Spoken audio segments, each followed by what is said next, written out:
Full throttle. Oh shit. Oh no.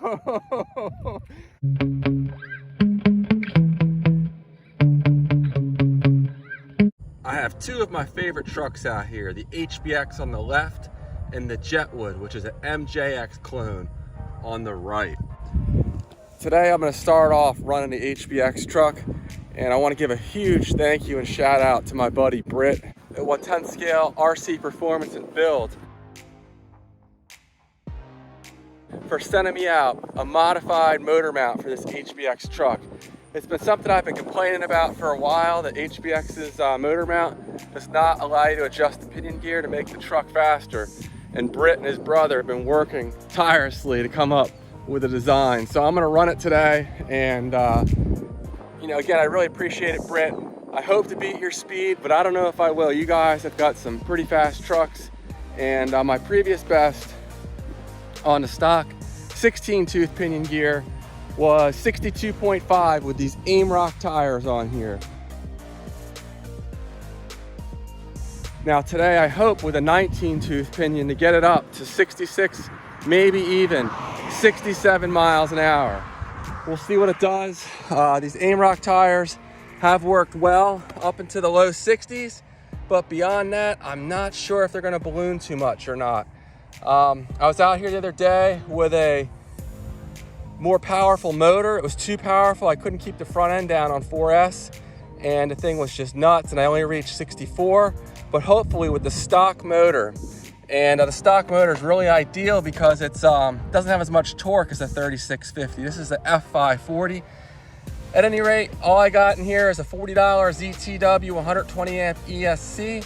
I enlarged the battery box, link in the video description on my video where I show how to do this.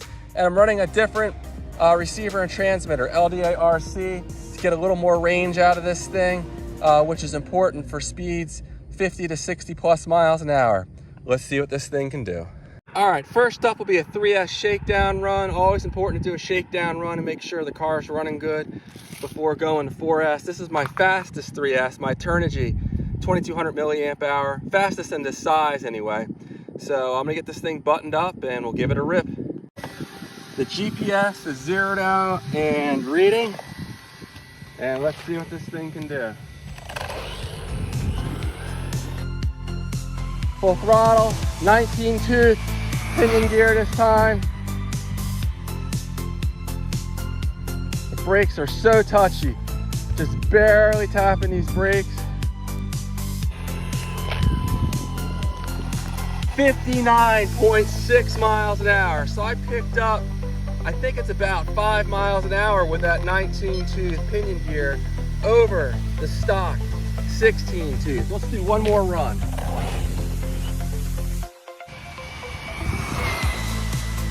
Sounds nice and smooth running this setup. I did turn down the dual rate on this LDA RC transmitter, and I'm still getting used to it, but it seems like it's a good improvement. All right, back to back 59 mile an hour runs. It's pretty warm out this morning. It's already in the 80s, but let me take a look and see how hot things are getting. The ZTW ESC, it'll have no problem. I've run this thing at 108 miles an hour on 3S in my Traxxas Bandit. And I just recently put on a fan to my stock HBX motor. This is the 3650, actually an F540. It's not 36 millimeter rotor inside, it's only 28 millimeters, but it's better because it's not so torquey, and it's easier to keep this truck under control.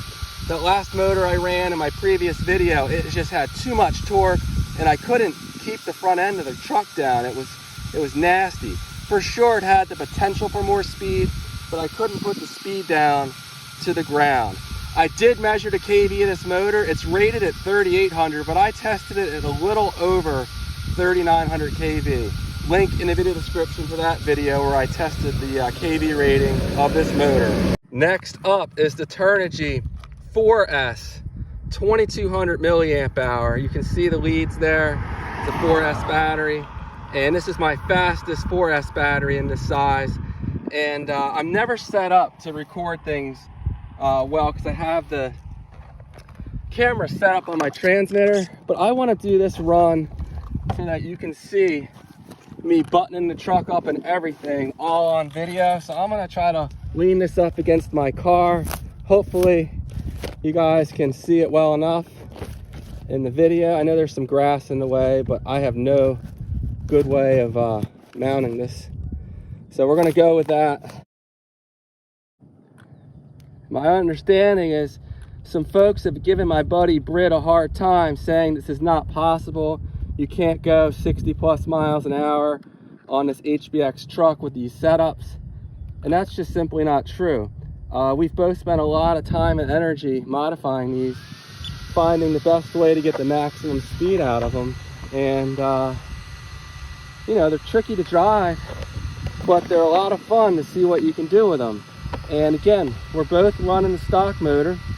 We're both running now, I think he ran an 18 tooth pinion actually. I'm running a 19 today. His brother ran a 19, and they're getting ready to run even bigger pinions. But Britt's best was 65 point, I want to say 8. And I think his brother's best was 62.2. So, I don't know. Can we gain about 6 miles an hour on 4S? I certainly hope so. But we'll see what happens. The GPS is zeroed out and reading. I hope I don't crash this thing. 4S is dicey, even on the stock motor. Easing into it. Almost, I lost it there for a second. It went sideways. Britt's done some modifications to the steering to make it not so sloppy. That definitely was not full speed, but let's see what I did. 64.8, but it still had more in it. Try this one more time here. Full throttle. Oh shit. Oh no.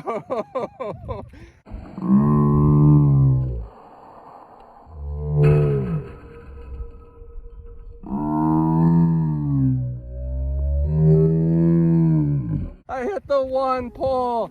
The tires were ballooning, the back end squatted down. That probably was not quite full speed. I'm sure the GPS flew off. Yeah, these tires aren't happy in combination with the setup I have. So I need to do so. Oh shit. That's not good. I probably didn't beat his speed because it was going kind of sideways when it was at full throttle. And the GPS turned off, but shit, it might be broken. This thing has taken more abuse, but I think that's it. I think the screen is shattered. Shit, man. That's it. Oh, I talked that all up. What did I break here? We got some carnage here for sure. Well, you saw on a less than clean run, it went almost 65. This is not good. I think I have a lot of damage in here actually.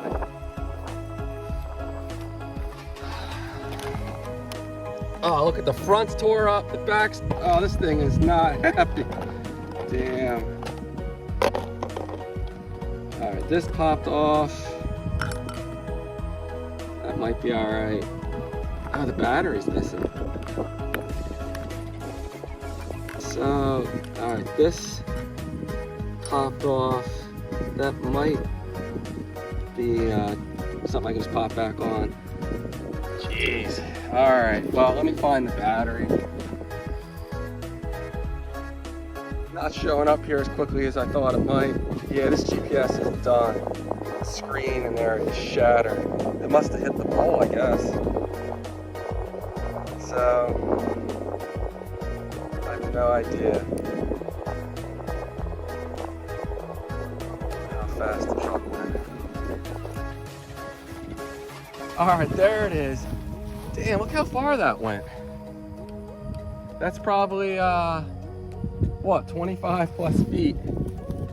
And I think it's all right. It did get a little messed up there. So I'm missing dog bones, I just noticed as well.